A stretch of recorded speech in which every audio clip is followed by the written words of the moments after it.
Welcome back, everyone. Great to have you here today on this brand new week of the Cabral Concept. We're here today with our Mindset and Motivation Monday. Today's going to be a fun one because we actually get to talk about becoming addicted to healthy habits. So today's going to be the 7 healthy habits to become addicted to this year. I think sometimes when we think about addicted, we're always trying to think about all the things that we want to try to break. Maybe our addictions to social media or maybe overeating or any of these things that it's typically attributed to a negative. And I totally get that. I understand that. And the reason why this podcast came about, the reason why I've been really thinking about this is because I've been listening to a lot of people in a lot of different fields. So I've been listening to some different interviews, and they're all somewhat quirky individuals. Now, I think I'm a somewhat quirky individual myself as well. And what I found is that many of these people have addictive personalities. Some of them in the past have been addicted to alcohol, or again, you can just choose your addiction. I don't have to go through them all, right? But what many of them found is that they were able to channel that addictive personality and put it either into work or art or writing or whatever you want to call it. And they've done some really amazing things with their life. So what I want to share with you is sometimes we do have these quirks about us. We do have a little bit more of an addictive personality. We tend to get a little bit too deep in things and not always the healthiest choice for us. I definitely think I'm that type of person. Now, without a doubt, I think that I can get fixated on one specific thing. And I just know myself too, and that's why we don't keep these things in the house. If there's ice cream in the house or there are cookies or whatever it might be, I'm gonna eat them. There's no doubt about it. Now, I can use my willpower to prevent me from doing that. There's no doubt about it. But do I really wanna look at those things and not eat them? No, we just don't keep them in the house. Like that's the easiest way. And we want those things, okay, we bring them into the house. Now, I have found this as well, is that if I keep them in the house, they are there for whatever reason, and I don't have them, I don't have that same craving. But once I have them once, well, that sets off the dopamine, neurotransmitters in the brain, and I start to say, oh, it'd be nice if I had more of those the next night. So for me, I try to keep things pretty regimented. I just know how my mind works. I also know, again, with anything, projects, whatever it might be, I tend to go all in. And so for me, I'm very careful about how much I say yes to and what I actually take up. No better, I think, example for me is way back in the day, I used to be into video games. And I was into them all throughout like my younger years and somewhat through high school as well, although sports then became my new healthy addiction. And so I would be dedicated to being outside my house, even during the winter time, like cold weather in Massachusetts, and playing basketball, like literally outside, or I'd be running outside, or like any of these things. And then I got injured. Okay, I couldn't do those things, so I took up weightlifting, and I kind of became addicted to that, a healthy addiction. I didn't overdo it, but I would do that, and it would replace, though, the whole video game thing. And I was very careful never to get into that in college because I knew that once I started on a video game, I had to learn the ins and outs. I had to learn how to, win. I had to learn how to beat the actual video game. And so that was very, very interesting for me. So then in college, well, I got into, what do I need to do? I need to do well in school. Like that was it. Like I had to do well. That was it. And then I enjoyed myself with my friends on the weekend, but really Monday through Friday or Monday through Thursday night, I was not going out. There was not that. I was focused on my school, focused on what I needed to do, and then just say, okay, now what's that reward? Oh, the reward is you're going out with your friends, this weekend. So what I'm saying, at least for me, and I know that there are many people in this health-based field who have a little bit of that all-in mentality and a little bit of that addiction where if they weren't focused on their health, well, it could lead them to really doing more unhealthy things, we'll say, with their time and with their habits and behaviors. So for me, when I'm thinking about this, I'm saying, listen, if I have an addictive personality and I could, really be all in something and maybe overdo things as well, is that I'm going to try to focus my mind then on what's best for my body and my mind in terms of health. So I'm going to give you 7 healthy habits that I just think that they'll benefit everyone. So whether you have that addictive personality or not, no doubt about it, these habits are going to help, I think, propel you in any area of your life. The first one is this: waking up early. Now, I've tried the whole wake up at 4 a.m. I've tried the whole wake up at 4:30 a.m. Not for me. It's too early, all right? For some people, might work fantastic. Great. The problem is this: in order to be a healthy human being, you really need to get 7 hours minimum per night. The studies are in, the research is in, 7 to 9 hours a night. Not everybody needs 8 to 9 hours, but you really do need at least 7. You're gonna see it creep up on you. It's so difficult to get enough deep sleep and REM sleep if you're only sleeping 6 hours. So if you're not tracking your sleep, definitely track that. But the truth is this: when you look at your hormones, so I study I really study bioregulatory medicine and the autonomic nervous system. So I'm a huge advocate of just understanding how the human body works. When you look at it, think of it this way. Your thyroid hormones get really activated around 4 a.m. or so. So 3:30, 4 a.m., great. But cortisol, the natural rise in when we would wake up, somewhere around 6 to 8 a.m. Now, it can be earlier, but it really coincides with seasons and when the sun starts to rise. So certainly during the summertime, late spring into early fall, getting up at 5, yeah, you're getting up with when the sun is typically rising. So there is a little bit of play to that. But for most people, getting up around 6 a.m., 7 a.m., this can be perfect for most people. And plus, then you don't need to go to bed so early the night before. So for me, I've tried going to bed at 9 o'clock. It's just too early for me. It really is. Now that my daughters are a little older, they're not going to bed until about 8 o'clock themselves. Realistically, we start the whole bedtime routine at like 7:30. But, they're up and they're down and, they're kids. And so, by the time they're in bed, it's 8 o'clock. So I could go to bed an hour later, right, if I wanted to. But no, I want a little bit of downtime. I want a little relaxation time with my wife as well. So for me, 9:30, 10 o'clock, I can't see myself really getting to bed before 9:30, but I certainly try for it. So then I can sleep to then 5:30, right? So that's going to work well. So the whole thing is this: whatever early is for you, just try to wake up a little bit earlier. Why? Because the time doesn't matter. The time is to actually give yourself back 30 to 60 minutes. So let's say you don't have kids. Let's say you're not off to school, or you are off to school or work. Okay, if you don't need to leave your house until 8 o'clock, then you may not need to wake up. Maybe it takes you a half hour to get ready. All right. So let's say you wake up at 5:30, okay? Or no, you don't need to wake up at 5:30. You wake up at 6:30. You get ready. You're done getting ready at 7. You have an hour now to yourself. Right? So think about that. Really think about that 30 to 60 minutes, and you might not be able to take back an hour. But how I look at it is this: my daughters, my family, they're up by 7 o'clock at the latest. The latest I can sleep in is till 6. That's all. So I get up between 5:30 and 6. My body naturally wakes up between that time. If not, I have a wake light that wakes me up with light instead of alarm. So that's that. And my body will wake up naturally during that time. But that gives me back then this part 2. So second healthy habit, 30 minutes a day of learning. And it's also part motivational. So if I'm learning, I'm growing. If I'm growing, I'm motivated to do more, achieve more, be more, all of those things. So for the first 30 minutes of my day, it's learning. So every day I read it for an hour, but I don't do it during this time. So I recommend for everybody 30 minutes a day of reading. That's bottom line. And like from a real book. And so that's only 10 pages total a day. That's it. I mean, that's how much you're reading basically for most people in 30 minutes. Some people are overachievers and they might read 30 pages in 30 minutes, but for most people, they're going to read about 10 pages. Why that's fantastic? You're going to read a book a month. Most people don't read 12 books in a year. Maybe you'd have, that's fantastic. Maybe you haven't, but I'm telling you right now, purchase 3 books that you now have sitting on your desk, countertop, whatever, beside your bed. And you see those there. You can read them before bed, or you can read them when you wake up.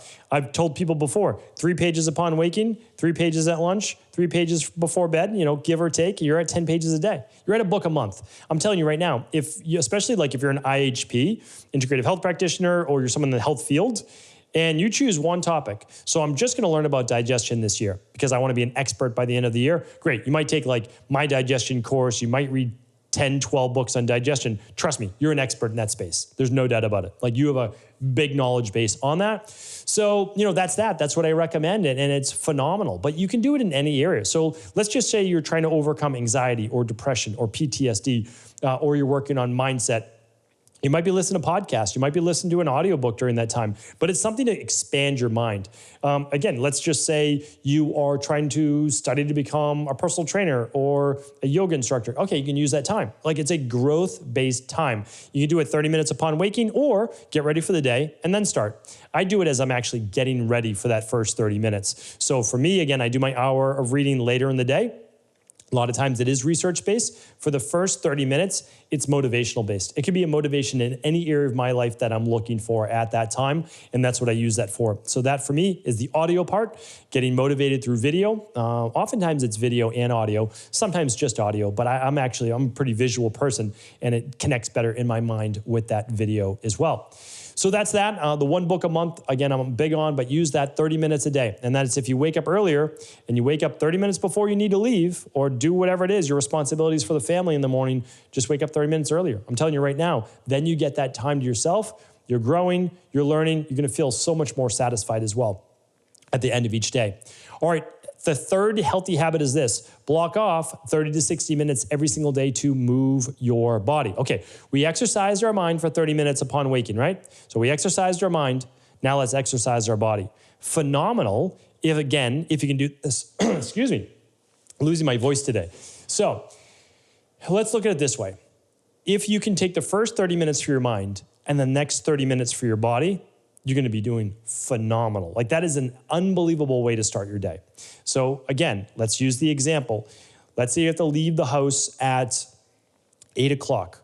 You wake up at 6:30, okay? Let's just say right at 6:30, you are going to be reading, learning, educating yourself from 6:30 to 7. From 7 to 7:30, you're working out. Choose whatever workout your heart desires, like anything at all. Move that body. HIIT training, body weight training, kettlebell training, cardio, doesn't matter. Move that body, right? That's it. Then you can always get more advanced after that. Okay, then at 7:30, 7:30 to 8, that you get ready for the day. I'm telling you right now, just try this for 21 days. If you do that, your happiness is going to skyrocket. And the reason is this: you're growing in your mind and you are optimizing your body. You can't help but feel better. You've already had a day. Like, I do this, all the time. Like, by the time you start your day, you've already had a day. You've had an hour of educating the mind and the body. And you probably most people haven't done that before. It's such a phenomenal day. It's a phenomenal way to start the day. I can't imagine a better way. So I'm telling you right now, check that off, look at it. Even if you're not able to do that, here's what I do. So again, like my morning is mindset. So it's putting myself in the right position. I have to do that. I oversee 3 different health companies. I'm speaking on calls hours a day. I'm in meetings hours a day. I'm reading over labs hours a day. I'm reading research. I'm recording podcasts. I'm recording programs for IHP. So it's a big day. So all I have to do is I can do it. Like, I've kind of built that muscle to be able to do it. But the only thing that would hold me back is not being in the right mindset. So if I'm tired, if I'm groggy, like any of those things, I have to just get myself in that right mindset. Because every once in a while, like once a month, I'll wake up, and it does happen, like once a month, maybe twice, I'll wake up and I'm like, it's just, I didn't get enough sleep, or this is happening, or I'm stressed, like whatever it might be. The problem is I still have to get the work done, right? I still have to get it done. So I need to put myself and prime myself in that right mindset in order to make sure it does get done, no matter what, no matter how I'm feeling. Really, really important that you work on that discipline-based muscle. All right.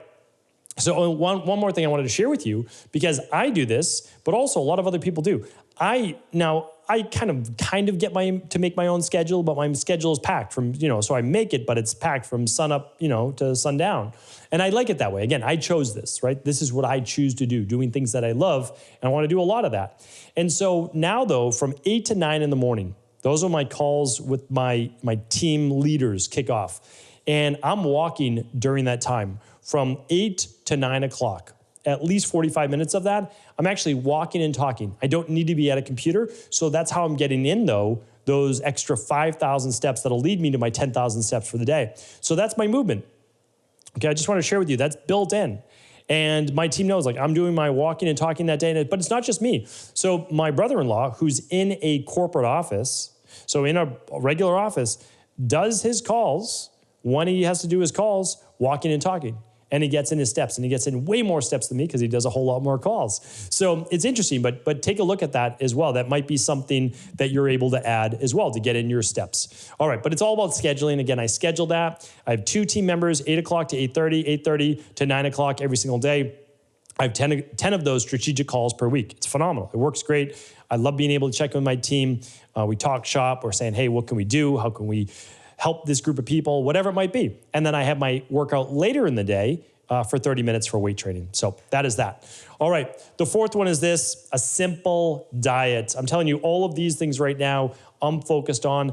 Obviously, my job is health. Like that's what I do, help people with wellness, with weight, with anti-aging. But it's the thing is you can't make the food you eat your entire life. I think that's where people get hung up.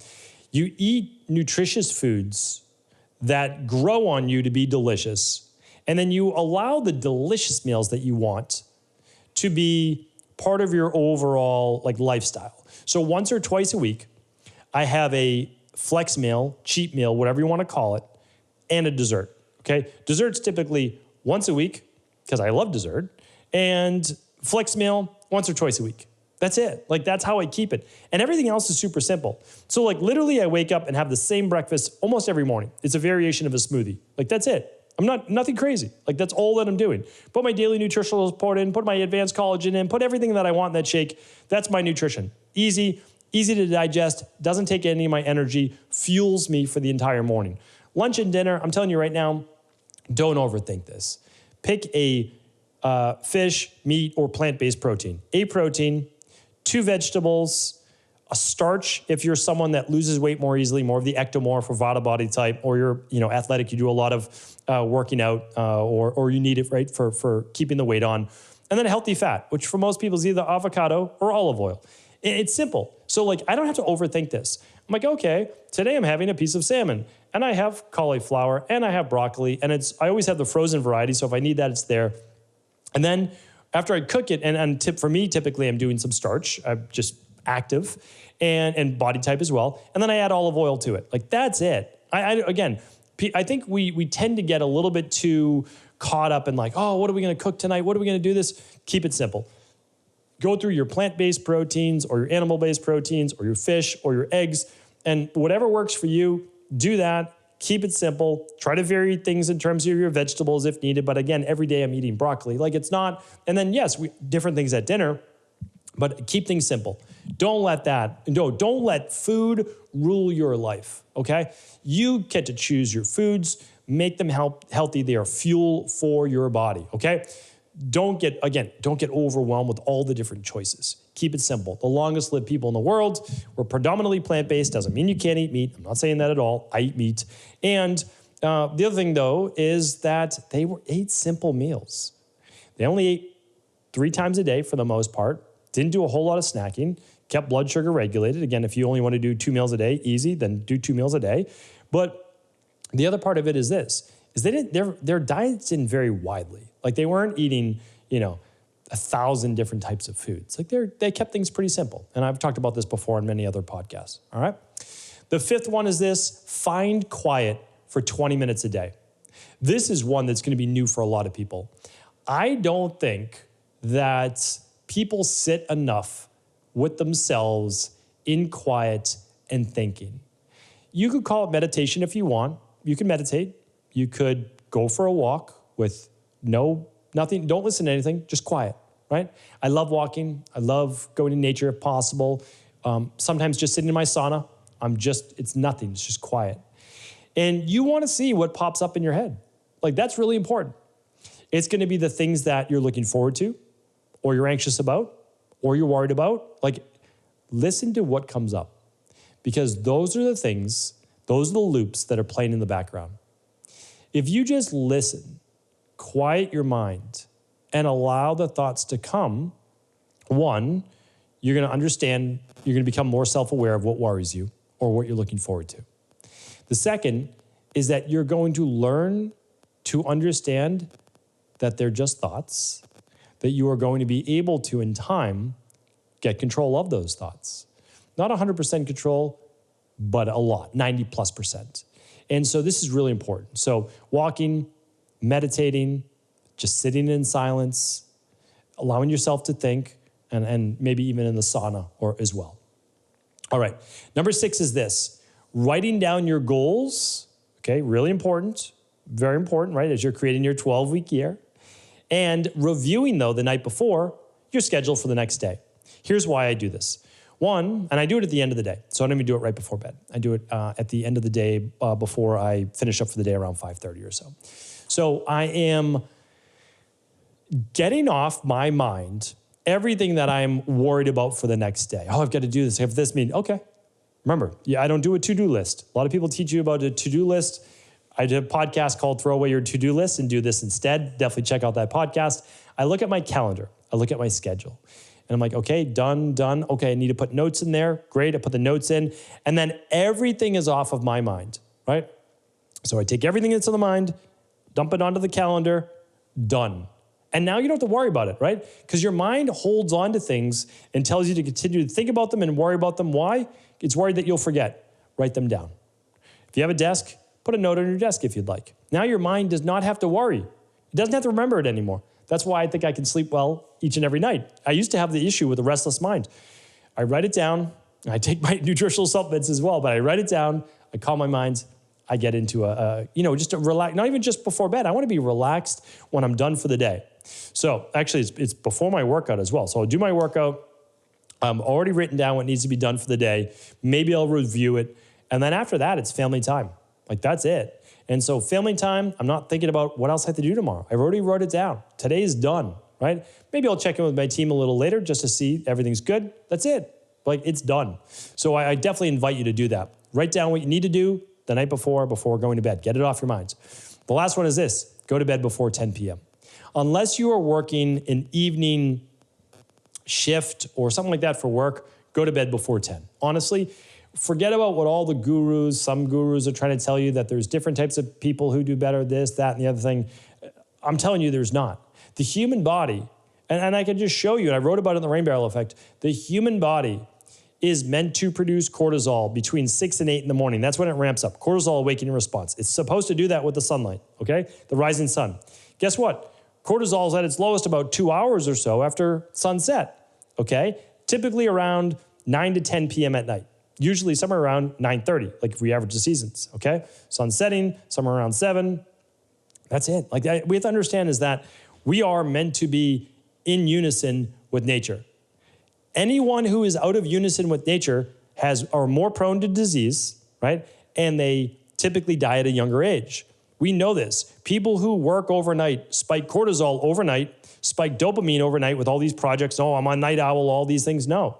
Like there is that you might feel that way because you like that dopamine surge at night. You get a second wind after 10 o'clock because cortisol goes from being at its lowest to then slightly higher. You have to understand this. I thought all of these things too when I was younger. They're just not true. The studies will show you that if you are awake during night hours, dark hours, and you are asleep during light hours, you'll live on average 5 to 7 years less. Again, like we have to understand is like you're more prone to heart disease, you're more prone to Alzheimer's because you are producing cortisol at the wrong times of the day. Really important to look at that. So again, I worked a little later at night when I was younger.